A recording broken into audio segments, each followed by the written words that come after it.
What's up, guys? Andrew Kramer here, videocopilot.net, and welcome back to another very exciting blog show. Today, we're going to be taking a look at creating a superhero landing, just like this. We're also going to be taking a look at the different techniques we use to create the entire sequence. All right, let's go and take a look. Before we see Sam crashing down into the ground, we wanted to show him on top of a building. Now, we were gonna do this on a real rooftop without any safety harness or any safety equipment. And Sam wanted to back out at the last minute, not sure why. So we did a simple thing. We set up a small platform on the green screen and then allowed him to just jump down from it. And then we could actually animate his head dropping past the ledge.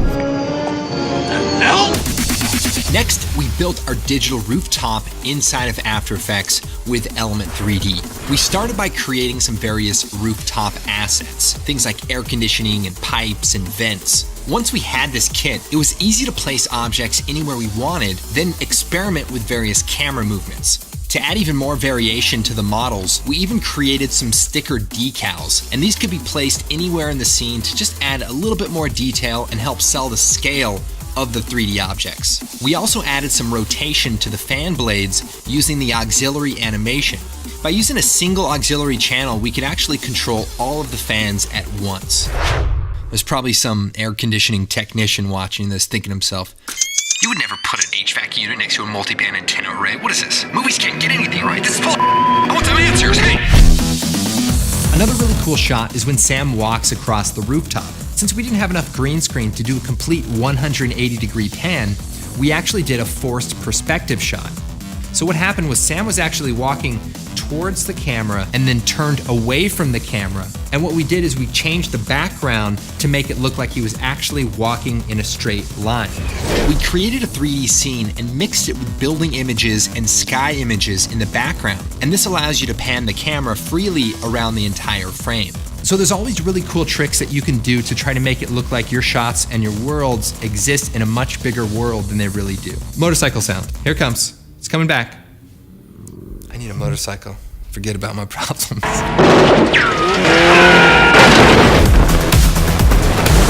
Another shot we wanted to have was Sam falling through the air. So we did a really simple shot of filming Sam's feet dangling on the green screen, and we had the leaf blower blowing wind up at his feet, and we just created a full CG shot of a city building just going up and the camera moving down through it. And you put those two shots together and you really get the speed and the momentum of his fall.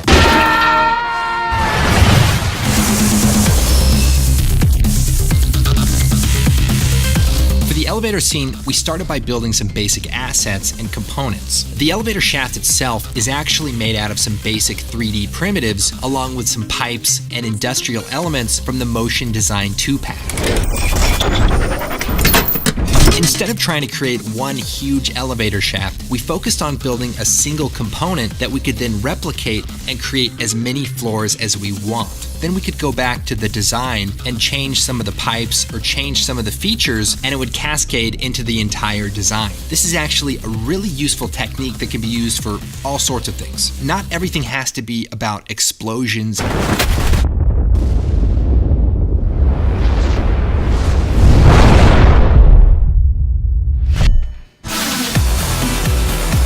One cool thing about this workflow was doing the pre-visualization for the elevator scene. So what we could do is we could create a bunch of different shots of the elevator flying in and figure out what shots go together well before you do all the compositing.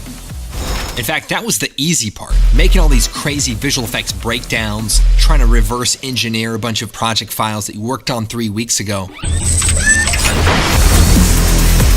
To composite the smoke elements into the scene, we use what's called a world position pass. It's similar to a Z-depth pass, which is a calculation of the distance from the camera to an object. But what's cool about a world position pass is that it creates a value that is locked into 3D space. This makes it easy to place live action smoke elements exactly in 3D space with the proper occlusion and not have to worry about the movement of the camera changing the depth. Now, originally there wasn't going to be an elevator scene, but I showed my daughter the scene of Sam jumping off the building and crash landing, and her first reaction was, why didn't he just use the elevator? I said, what are you talking about? It's a tutorial video. It doesn't have to make sense. So trying to be a good dad, encourage creativity, I thought maybe I could just make a shot of a broken elevator. Easy. But then I thought, what if the elevator comes falling down? So then that one visual effects shot turned into 6. And we had to get really close, so we needed warning labels. And now the elevator is crashing, so we have to add some destruction elements. And so we made a whole new shot of Sam's blood, removed the door, got the shaft, sound designing for elevator scene. So the moral of the story is, don't talk to your kids. Our main objective was to be able to create a shot that actually looked like it smashes into the ground. To get the jump and the landing right, we tried it a few different ways. So we had Sam do it more stiff, more bounce, more intensity. It's always a good idea to get some different takes, and we actually wanted to try it with some different actors too, but Bruce Willis wasn't available, and Chris Evans wasn't available, and Robert Downey Jr. wasn't available, and Mel Gibson, he was available, and we just, we missed his call. Give me back my son! To create the destruction, we used a variety of techniques. For the initial impact, we created the street in 3ds Max using thinking particles to simulate the road breaking apart. Then we composited the geometry in After Effects using our shockwave elements and some amazing 4K dust elements from a secret new collection.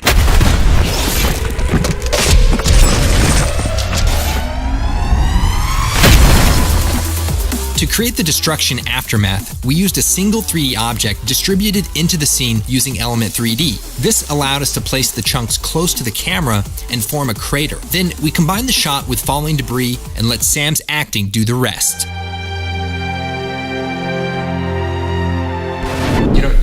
Don't be so dramatic. Now, not to make the shot more difficult, but we decided to shoot it on a dolly. And so this means we have to do a 3D camera track. But once we do that, we can actually move through real 3D geometry. So all the broken pieces of concrete and rocks and debris, we can actually get a real sense of moving through it. So even though it's a little bit more difficult to do, it's definitely worth it in the end result.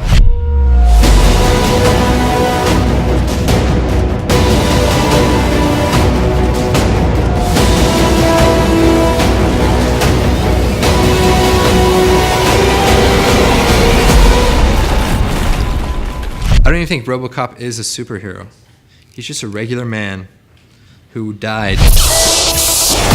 All right, guys, thanks so much for watching. I'm Andrew Kramer. Be sure to check out videocopilot.net. We're going to put up the project files and tutorials on this sequence, so follow along, have fun, and we'll see you next time.